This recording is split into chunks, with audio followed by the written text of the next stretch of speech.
isku soo xidho Kenya Ethiopia gaalada lacagteed sida awleed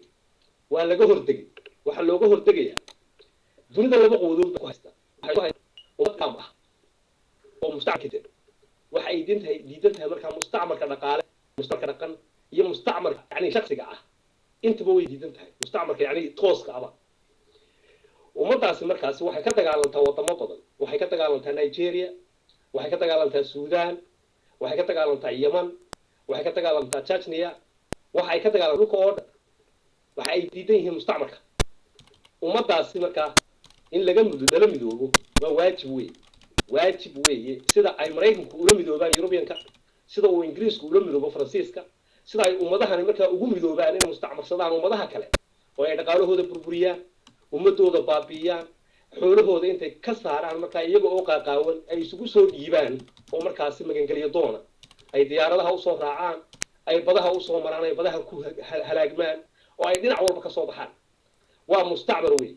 mustacmar istiraatiijiyadeed oo u baahan markaa in dhaqaalaha laga bixiyo oo markii aad xurriyadu waa dhaqaale weey xurriyadu waa dhul xurriyadu waa waxa aad ku nooshahay markaas aasaaska ku ah noloshaada basic u ah waxaad cunayso ee aad ku nooshahay weey marka waxa weeye marka la doonayo runtu waxay tahay way laga hordagay waxa ka hordagay ee siyaasiyiinta islaamka ah ka hordagay taa macnaheedu waxa weeye waxa la isu geeyay marka mujaahidiinta oo dhan oo hal mid laga dhigay iyada oo la doonayo marka mujaahidiintu inay wax la qaybsadaan gobonnimadoonka caalamka ah ee aasaaskiisu islaamka yahay taas ayaa meesha ku jirta marka la leeyahay waxa la midaynayaa macnuhu ma xisbi baa loo jeedaa cid baa la riixayaa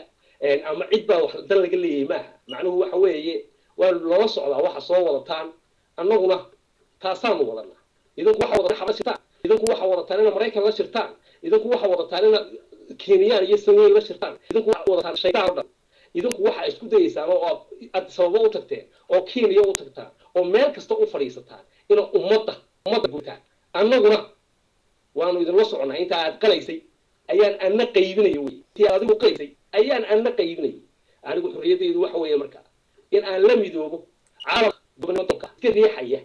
cadaadiska kaga imanaya reer galbeedka iyaga oo u soo adeegsanaya qaar badan oo magacyo badan sita wajiyo hadaba waxay tahay wax guul weeye in ay midoobaan mujaahidiintu waa guul weeye guul loo baahnaa weeye mujaahidiintu inay midoobaan oo ay ka horgaan oo ay wax la qaybsadaan gobonnimadoonka caalamka ee islaamka ku abtirsada ay wax la qaybsadaan ay hubka ka soo qaataan ay ciidamo soo qaataan ay u gumadaan ay wada shaqeeyaan ay iska riixaan uga doonayaan inuu ka saaro iyo jirkaba ee uu baabiisto oo uu ka dhigo markaasi wax qaawan oo cayda oo banaan taagan wax qaawan oo badaha soo jiiraya oo dabadeedna badaha dhimo oo isu dhiibaya oo banaan walba intuu soo taago madgangeliyo doon baan ahay oranaya xoogiisa iibin oo xataa shaar gashanayn oo aan garan gashanayn oo aan kastuur gashanayn oo qaawan oo ka soo degay oo marka Allahumma beega inay u yimaadaan bay doonayaan sidoo taana waa laga hordagay waxa la midoobaya marka caalamka inta gobonnimadoonka wax dhibaato male waxyaabahan kale ka falka ma la isku soo noqon war anigu u malayn maayo inay jirto diin la isku haysta meesha ma jirto wala faduudi wala qaadiriya wala waxa la isku haysto waxa la isku haystaa kaas intuu amxaarada u tago hub ka soo qaayo unayba tuulo isbaara dhigto markuu xamar dhigan kari waayo uu soo dhaafaya tuuladu imanaya ilaa imka isbaarooyinku waa badan yihiin qaar waa wargiisa qaar fara badan baa gaalkacaya yaala way badan yihiin baaru waa ballaaran yihiin yani waxa weeyaan qof doonaya marka inuu qofka ku dulnoolaa waa parasite way waa qof bini'aadan oo raba inaanu shaqaysan inuu dabadeedna qof kale oo bini'aadan jirkiisa ka shaqeeyo oo u maydho oo uu dabadeedna saliid u mariyo oo uu duugduugo shaqadiisu service aan hayno aadan oo dhiig leh oo shaqaysanayo intuu shaqo tago ama yaamba qaato ama uu xoolo raacdo markaas shaqaysan waxay ka buuxaan markaas Soomaaliya qaybo badan bay joogaan marka runtu waxay tahay saaxiibayaal gobonimadu way imanaysaa qofkii diiday qofkan diin gobonimadu way kala baxeen qofka bini'aadanka waxa kaliya ee uu u noolaanayo inuu xurriyad ku noolaado nolosha xurriyadda lihi waa nolol qaayo weey dadka qaar baa meelahan ku doodo wixii cabdalla kamid ah annagu waxaanu rabnay maadaama ay basashu hayno oo imika bana la dhibaateeyay oo yaa ku dhibaateeyay waxa hadaba la isweydiinaya cabdalla marka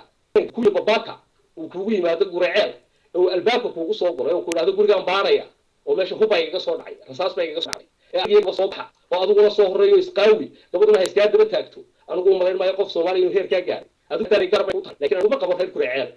إن يجيلي دونان أنت اللي صوت دريريو أنت بدنا الله ينافر فريستا وربوتك بدنا الله ينباريا هل صوبها وعروتنا يكدروا ويدو ثم الكوكا قاولنا الصوت تاجا وهي ميليتري واعين كوي من ميليتري حتى الله يرضى إنه بتجري إلى wuxuu isku dayaa inuu dhammaan meel kasta inuu baaro waayo waa qof shisheeye ah